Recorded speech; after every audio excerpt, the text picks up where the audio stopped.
Hello, welcome back to Jumping the Stylus. So today I'm doing a little bit of a different video. We're going to be talking about physical media and why you shouldn't let the corporations control you. Sounds like a serious topic, and I guess it is a kind of serious topic. This is a conversation that I've noticed has really started to pick up over the past 2 or 3 months now. And what's fascinating about this isn't just about the music industry, which is what I'm going to be mainly focusing on, but this actually goes across so many other different industries, especially the film industry and the gaming industry, which I'm going to touch on later. I'm happy to see this discussion because I feel like this is something that's been kind of running in the background quite quietly in terms of the sort of disgruntlement, if that's even a word. But yeah, people are really starting to speak up now and just realise just how much these corporations are trying to control you, and they really are. They're trying to brainwash you into thinking certain things and thinking certain ways. Now, I know this sounds a little bit like a kind of tinfoil hat video, but just bear with me because I think it is a really interesting point of discussion. So behind me, as you can see, this is just a small portion of some of the physical media, which is I don't really like the term physical media, but it is what it is. It says what it says on the tin. So this is just some of my vinyl records, and this is a tiny portion of my CDs. This is not the ones I'm listening to the most of are actually all in the other room. They're not here. And I've also got some films down here. Again, these are not all my films, but there's some of the films. And I also have a load of books behind here as well. So yeah, this is kind of where I keep a lot of that. So why we're talking about physical media then, or why has this come back into the kind of public consciousness? Or I say come back into, as I say, there's a conversation that has been going on in the background. But I think really what kicked it off was in the gaming industry. Now, for those of you who aren't gamers or aren't interested, don't worry. I'm not going to go into too much detail about anything, but just to give you the sort of, because I think it affects all industries, which is why it's really good to talk about. So I'm just going to give you like a brief overview. So PlayStation, we've all heard of PlayStation. They're owned by Sony. They came out with a statement recently in which they said from 2028, I believe, they're going to stop manufacturing physical versions of video games. So they will no longer be issuing any of their games in a physical version. That means a CD and a case. Now, this has obviously caused a huge uproar, and PlayStation are doing their best to kind of push it under the carpet. They don't want to know, right? This is how these corporations are. They don't care about you. They only care about what's making them money, right? And so there was there's a new Grand Theft Auto game that's coming out this year in November, and they are also pushing this kind of digital only version, right? So I think you can get a physical case, but all that's going to be in the case apparently is just a code. So there's no discs, right? And the head of Take-Two Interactive, which is kind of the parent company of Rockstar, who makes the Grand Theft Auto games, he said that, we're moving away from physical editions because digital is more convenient to the customer. For me, this is the single biggest lie that is told by all of these corporations because they all say the same thing. It's all about convenience, right? Spotify, so let's bring it back to music. All about convenience. That's what it's about. It's right there. It's on your silly smartphone. There it is. And you got the music. Well, you've got the music, but it's not in quite good quality. Let's be honest. If you want music streaming to be brilliant quality, you need a lot of equipment in order to achieve that. But that's a much smaller point. What I found, I don't have Spotify anymore, okay? But to be completely transparent, I do use Spotify, but I use my partner's account, and I only use it on occasion. But one of the main reasons why I got rid of my own personal Spotify account is one of the reasons was I was making playlists, as most people do, and I had a reggae playlist. Now, I love reggae, absolutely love reggae, one of my favourite music genres. And on this playlist, I had a lot of early Bob Marley and the Wailers recordings, okay? So Bob Marley and the Wailers, they did a lot, before they became famous, they did a lot of recordings in Jamaica, but obviously they hadn't blown up yet, they weren't famous, and a lot of those songs actually then got reproduced and, you know, kind of glossy and everything for the mass market, and you will know a lot of them. But I really love those original recordings, especially the ones that never made it to the albums or anything. So I had a lot of those on this playlist, and I woke up one morning, went to put the playlist on, and I noticed that the majority of those early recordings were gone. They were all gone. They were all greyed out, right? Now, I know that this is more than likely going to be a licensing issue or rights issue, and it will probably be put right at some point.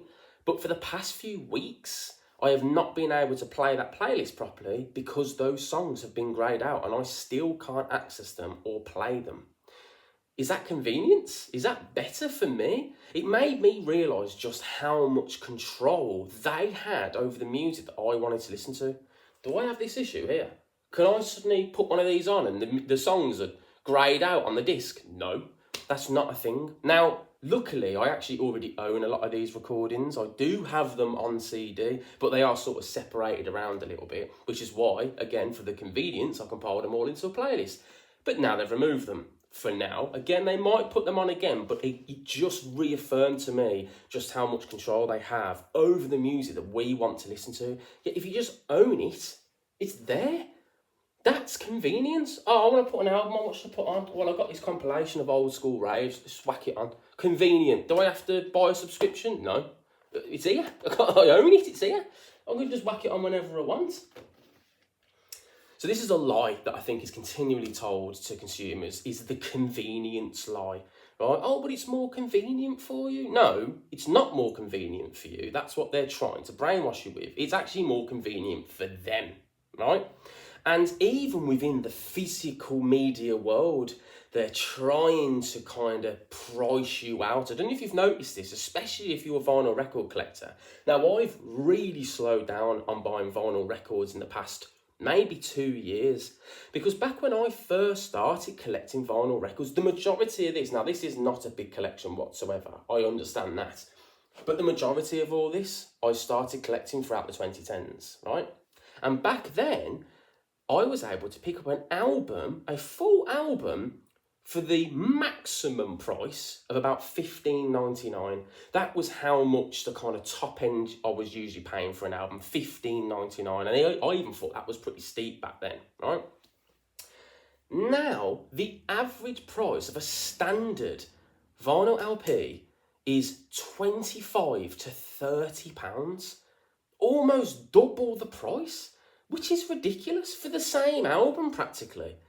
I mean, honestly, they will spew all the usual rubbish. Oh, it's manufacturing, it's, you know, it's the materials, blah, blah, blah. They will continue to give reasons all along. But the truth of the matter is, you're having to pay more for the same product, aren't you? I mean, that is literally the truth. It doesn't matter what they spew at you, it doesn't matter what they tell you, you are having to pay for the same thing, but more money. Why? Yeah, you're the only person losing out. And I think it's being done on purpose. I think they are really, because you had this vinyl revival and they've absolutely just capitalised on it and tried to just squeeze everyone out of the market, which is what it seems like, and just charge ridiculous prices. I can't afford to buy vinyl records anymore. I can't. And in recent weeks, in the past 2 years, I have been moving to CDs. Oh, hang on, my phone's going off. We're back in a minute. Anyway, what was I saying? Yes, the physical media, CDs. That was what I was talking about, CDs, right? I've now resorted to buying CDs for the first time in a while, right? Because, well, first of all, they are cheaper. They're a lot cheaper. I'm able to pick up some of the albums I've been picking up for like $4.99 from HMV, which is pretty good, you can't lie. $4.99 for an album on CD, admittedly, maybe not as good quality as vinyl or better listening experience, but still, I own that physically, right? But $4.99 compared to 25 quid. You know, which one are you going for? Do you know what I mean? And I have a family, I have a life, you know, I have bills to pay. I now can't afford 25, 30 quid for a vinyl album anymore. I can't do it. So, you know, and obviously there's second-hand places, but even then, I don't know if you've noticed, but second-hand record stores, which I love shopping and I used to love it, they've been pushing the prices up as well. So you kind of can't win. But I have gone to CD, so maybe I've fallen for their trap, who knows. But yes, I've gone to CD just for some of the albums I'm buying at the moment, but obviously in an ideal world, I would absolutely love to continue to buy vinyl records, but at the moment I can't, and it's a real shame. So yeah, I just wanted to kind of jump on board this sort of conversation about physical media, the way that they're really trying to make sure that you own nothing. I mean, what's the saying? You will own nothing and be happy. Well, are we? Are we happy right now? Don't know if we are. And I'm glad that people are starting to wake up. I'm glad that people are starting to see it for what it is. They're starting to smell the BS. You know, we know, you know, we're not... Collectively, we may be stupid, but individually, we're not. Yeah, we can see what's happening, and I hope that this continues, and I hope the fight. I mean, I know in the gaming world, especially, the fight is really continuing against companies like PlayStation and that, who are trying to phase out, you know, physical versions of games. And again, I know it's happening in the film world. I know that Christopher Nolan, he recently put out a statement. He recently commented on it and said people should absolutely 100% be buying physical versions of films. You know, don't just rely on Netflix. I don't know, they are called Netflix, I don't know what that's like that. But to touch on Netflix a little bit and to touch on the films, that's another con in itself, really. Now, they give the illusion of choice, don't they? I mean, that's what it's all about. Everything in terms of Spotify, in terms of Netflix and Prime and all these streaming services, it's all about the illusion of choice. And it's really apparent with Netflix as well. Isn't it mad how all of us have had the same experience when it comes to Netflix? That you can sit at Netflix that has apparently hundreds of amazing films and TV shows, and yet you can be sat there for an hour not being able to find a single thing to watch. And that's the illusion of choice. They act as if they've got all this quality media to offer you, but the reality is they don't. They actually don't. So much of their back catalogue that they have is just rubbish. It's just awful TV shows, awfully produced films, dreadful children's shows. I mean, the quality of children's programming on Netflix is absolutely awful.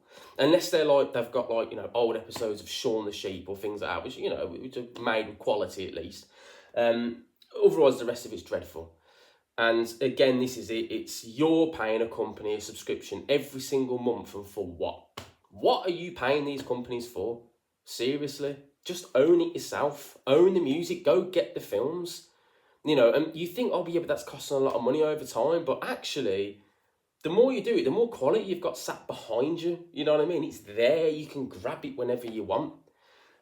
So don't fall for this lie that it's convenient to stream your films or stream your music and not own anything. It's not convenient for you. It's convenient for them. It's convenient because they get more money from you, from a subscription, than they do with physical media. And it's as simple as that. And also, Spotify and all these streaming services, they don't pay the artists properly. They just don't. If you want to support artists, if you love music and you want to support music and you want to support artists, get the physical albums, buy them physically. Forget Spotify, forget streaming, forget any of them. Yeah, it's all just a load of rubbish. It's just another way in that they can control you. That's all it is. So there we go. Yes, a bit of a ramble that was, wasn't it? There's probably way more I wanted to say, but I've forgotten, and this video is going on too long anyway. Normal programming will resume soon, don't worry. We'll start talking about music properly again in reviews, but I'm just really interested to know what your thoughts are. Leave them down in the comments. And yeah, have a brilliant rest of your day, and I'll speak to you again soon. Bye.